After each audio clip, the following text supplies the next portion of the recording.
Welcome, everyone. We're glad you joined us. My name is Brad Rieger. I'm the host of A Basic Conversation, and as always, I have the privilege of sitting across from our theologian, Father Jim Bacik. Always good to be with you, Father Bacik. I'm looking forward to it, Brad. Not an easy topic, but I think we can work our way through it. So we're going to talk about political discourse, and maybe the subtext is the search for truth, or maybe the elusiveness of truth. Okay. Truth, a big word, huh? Big word. Right, a word. It seems like it shouldn't be that hard, but it seems like we're struggling with that. Yeah, we are struggling with it. I mean, there was a Time magazine article taught, "Is Truth Dead?" It was reminiscent of, they had an article early in the 60s about, "Is God Dead?" on the cover. Now they had another cover, "Is Truth Dead?"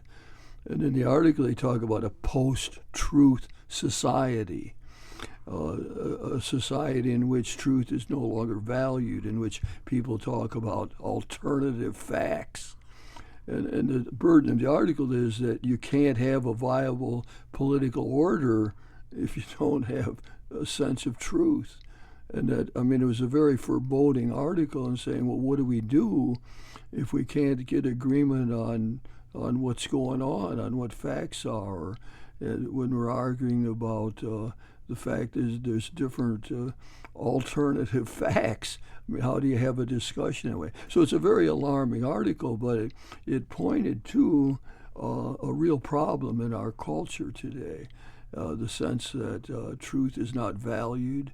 It often comes out in the political realm, that politicians don't speak the truth, and that people don't trust them, and people don't trust the media, people don't trust religious authorities, so we got a big problem. We got to figure out what to do about it. And it seems like truth was just a given that parents would work with kids with, and teachers would reinforce, and our corporate and civic leaders would reinforce. That was just a given, but now it's not. Yeah, it's actually a sort of complex problem. Yes, it is. In some ways. Talk about truth. In the history of philosophy, there's been various ways of trying to understand truth. What is truth? In the classical tradition, truth is the adequation of mind and reality. It means we are in touch with that. There's been another way in America, there's been a lot of talk about pragmatic truth. Something is true if it works. That's William James, John Dewey, people like that. So in the United States we have that. And there's another theory, we call it the coherence theory, that the claim satisfies a lot of questions. It helps us deal with a lot of different facts. So actually, philosophically, there's debates about how to determine what is true or what is not. But if you don't get some fundamental agreement, you can't have a workable society. You can't have a politics that works. And we're seeing that. I mean, in our country now, the Time magazine article was capturing something about, well, you can't have a discussion between two different political viewpoints if we don't agree on what's going on, of what we're talking about. So, that sets the stage. Yeah. And we always, in our conversations here, we always try to grapple with these big issues from the Christian perspective, and maybe to provide a roadmap out. So there have been some theologians and priests that have shared some things, and so how about we touch on a couple of those? And I think it's go back to the scriptures. The truth will set you free. Jesus came to teach the truth to people. He claimed to be the wisdom of the Father. So absolutely, there's a Christian take on this. I mean, a Christian outlook on truth has to see it centered in God's truth. God is the source of all truth. Jesus is the truth of God made manifest in our world. So we would look to Jesus to see our guide for searching out truth. He said he sent the Holy Spirit, the Paraclete, the Spirit of truth. The Spirit Paraclete, the Spirit of truth, the Advocate that would be with us forever. As Jesus says, better if I go away, because then I'll send you this advocate, the Spirit, the Paraclete, and that's the Spirit of truth who will guide you to the truth. So we think the search for truth isn't just a personal whim or sort of an idiosyncratic effort on our part. It has a Christian framework for us, which that's what we're doing. I'm a Catholic priest, so Right. and supposedly a theologian, so I have to always take into account the Christian perspective. And you've had a first-person encounter with a great mind and someone that has endured a great deal and focused on truth, and that's Father Vaclav Mali. Yeah, no, one of the shaping events of my life, Brad. I've talked about it in the past, and Václav Mali was a priest. He was ordained, I think, in 1976, if I remember correctly, and he was signed what they called Charter 77. So he's in Prague. He's a priest of the Diocese of Prague, Czechoslovakia. They're under the communist regime, heavy-handed and so on. And so he signed, there was a Charter 77 that was issued that challenging the communist regime to be more humane in what they did and so on. And because of that, he was under surveillance constantly. And so he was put in jail. He was in 7 months in jail. One occasion he was tortured terribly. And he always said, I was totally alone. I was totally abandoned to these vicious guards, and he had only his faith in God. And so he played a major role in what we call the Velvet Revolution. So the Czechs overthrew the communist regime without firing a shot, the Velvet Revolution, 1989. And his friend, Václav Havel, who was a playwright, became president of the new Czech Republic, and Havel invited him to be Václav Mali to be part of the new government, and he didn't want to do that. He wanted to remain a critic of the government, even the critic of his friend Havel. They were very close. He says Havel was said that he was an atheist, and but Mali said that over the years he became an anonymous Christian. That's a phrase from Karl Rahner. An anonymous Christian is one who lives by Christian values and Christian norms, but doesn't name it, doesn't say, well, I'm following Jesus, but they love their neighbor, anonymous. So he said that Havel was really an anonymous Christian, which was interesting, but he wouldn't be part of the government. And so, yes, I had shortly after the Velvet Revolution, I was in Europe. I had given some talks in Moscow to one of their think tanks and traveled to Prague from there.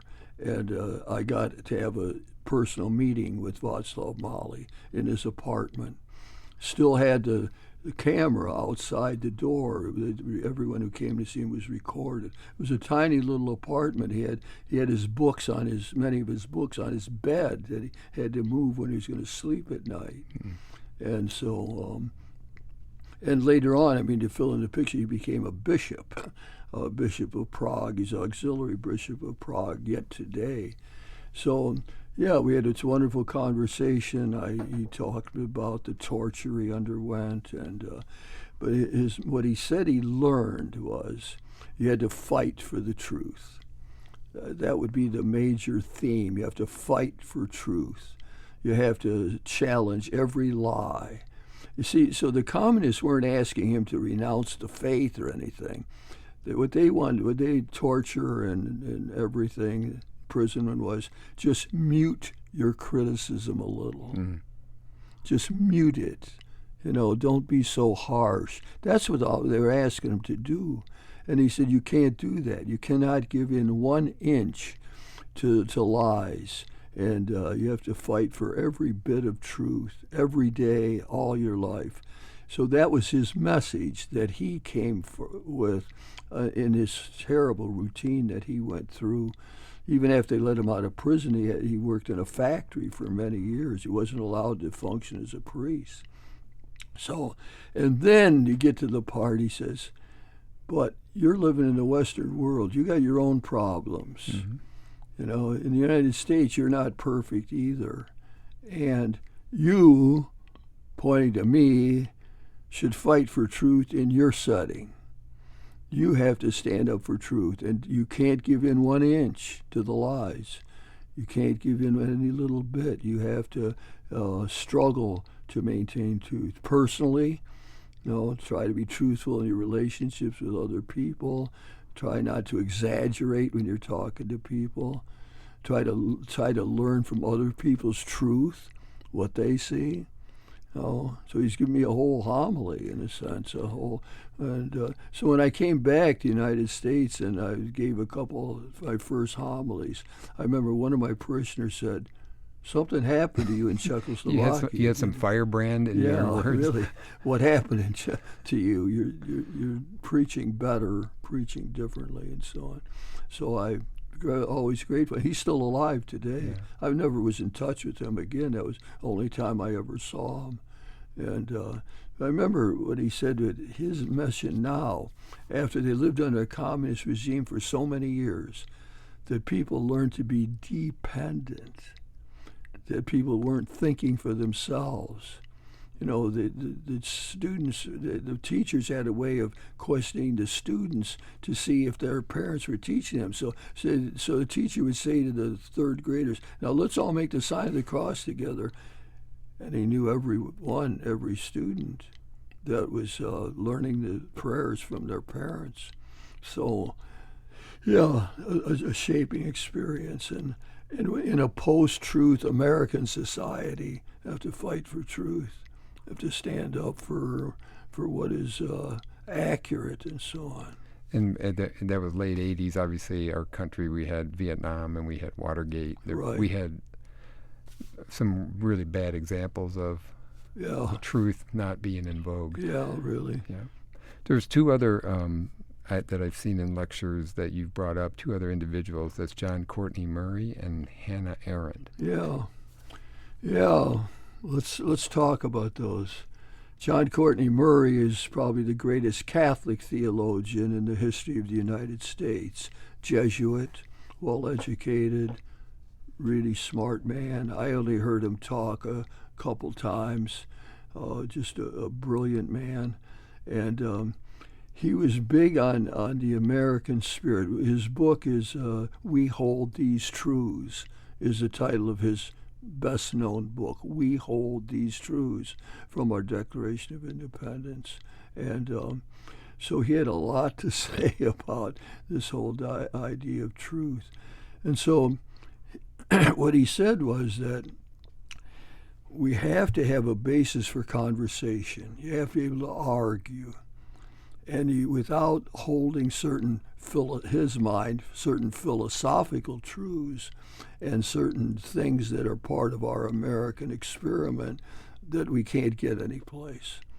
We can't argue. You got to argue. That was his big point. You have to learn, in a political society, you have to learn how to argue. And part of what we try to use is that we hold these truths to be self-evident. We're created by God, and that we're endowed with certain rights, inalienable rights. So we have a dignity and worth.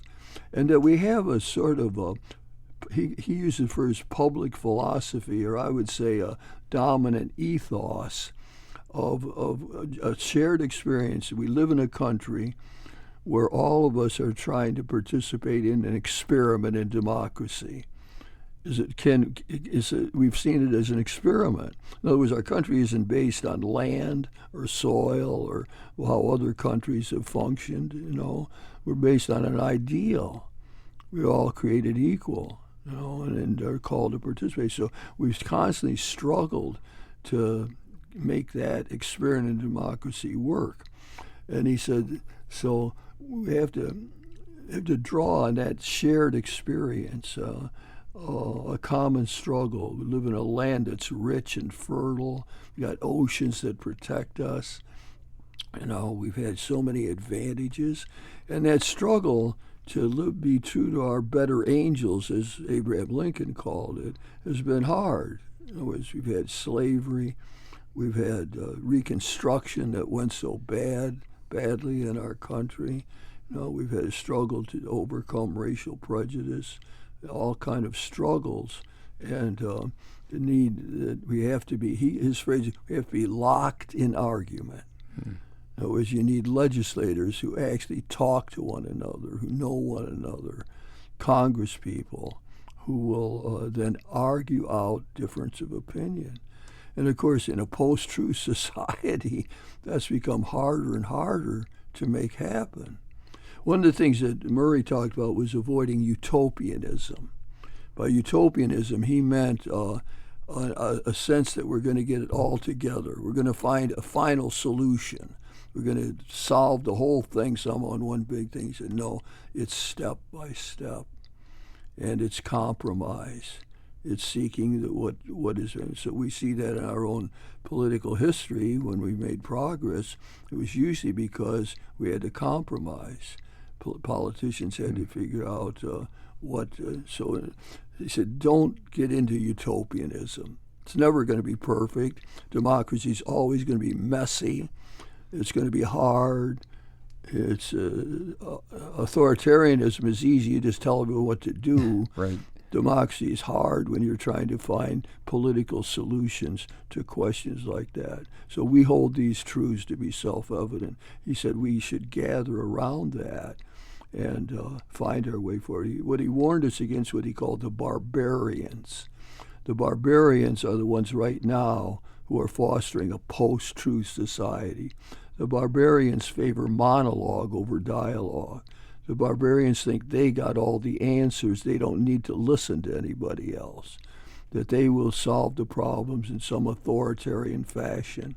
And Murray said, beware the barbarians. And we're seeing that in our culture today. He was a great man. He was a man of principle, and he had a great influence on the Second Vatican Council. He changed our whole outlook on religious freedom.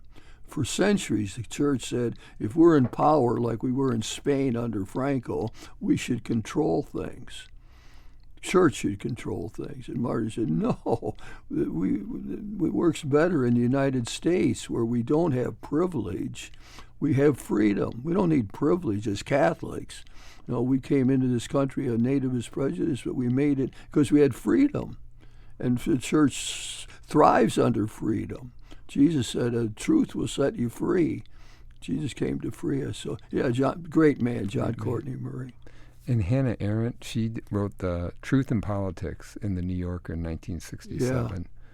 Yeah. What takeaways did you have? Of course, Hannah Arendt comes out of the Nazi experience. She's a Jew living in Germany. She escaped from the Hitler regime, came to the United States, woman philosopher, very bright, and so on. And a lot of her own sense of what's going on comes out of her experience in Nazi Germany. So she said there's different kinds of truth. There's philosophical truth that Murray talks about. There's scientific truth that we've gradually learned more from science about what the world's really like. Like the world is not flat. It's and it didn't start 5,000 years ago. So there's scientific truth. And there's factual truth. And she said, in the public arena, in government, we argue about philosophical truth. We argue about what's the best way to control inflation. We can argue about, how we could reduce the deficit. We could argue about a whole lot of things, But what you can't have is a denial of factual truth, that's what Hitler did. He made up a new truth that made the Jews the scapegoats, fostered a whole lie, a big lie. That phrase comes from out of the Nazi experience, the big lie. Time magazine brings that up. We're in danger of the big lie in our own country. And so she said we have to get back to factual truth. And without that, it's impossible to have a democracy. So she's terrible about alternative facts. It's not alternative facts. There's whatever happened. Now, it's it's tricky. I don't know how much I should get into it, but anyway, that's what I get out of Hannah Arendt. In our own country today, we have to get agreement on what has actually happened and what are the factual truths, and we have to stand up for them. It's also important in order to survive in a pluralistic democracy. Can't do it without it. Yeah. Okay. Yeah. Should we do more of that? How much time do we have? You're doing great. Yeah, well, what else? good. Do you have something else about? Well, I'm thinking, but go ahead. Where are you? How much? Where are you going next? Well, I think it's you have the spirituality of truth telling.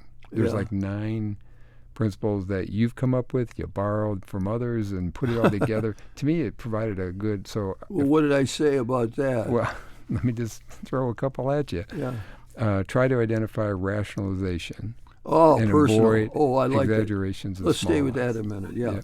So that's amount to a personal spirituality. When we're all danger of rationalizations, I mean, right? I mean, I didn't succeed in the job because the boss hated me. Right.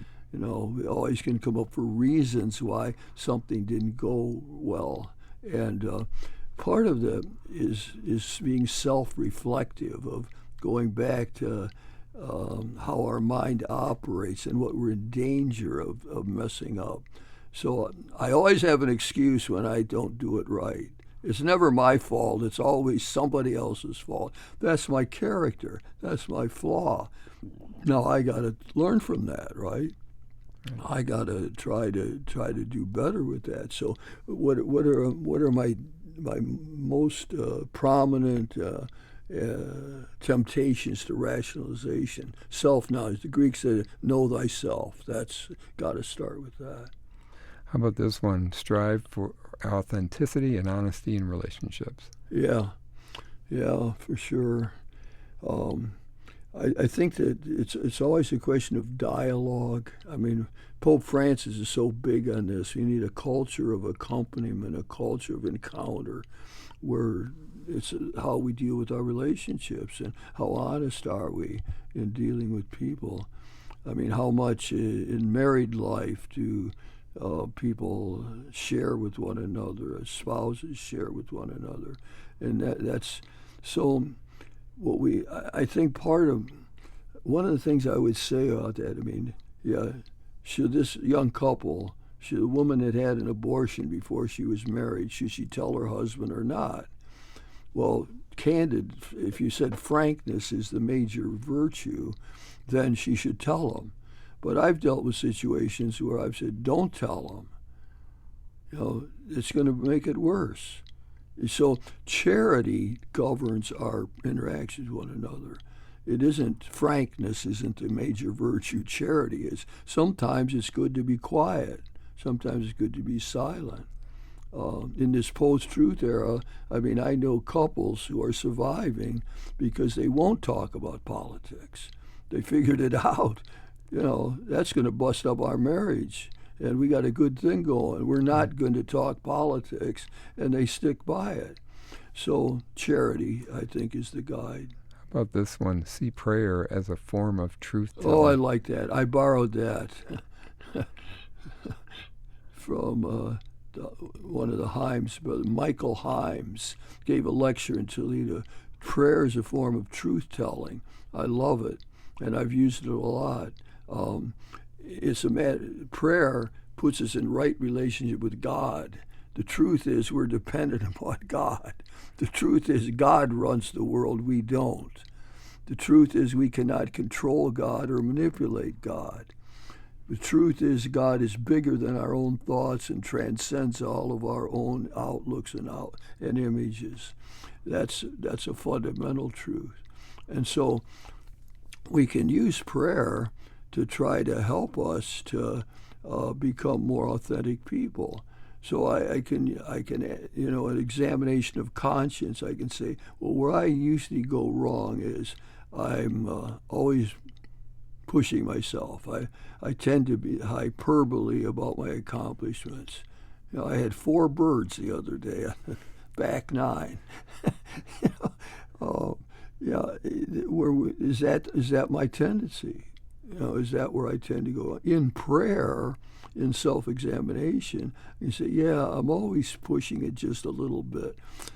I'm always just a little bit better than I really was when I tell my stories, And I'm often self-serving in what I say.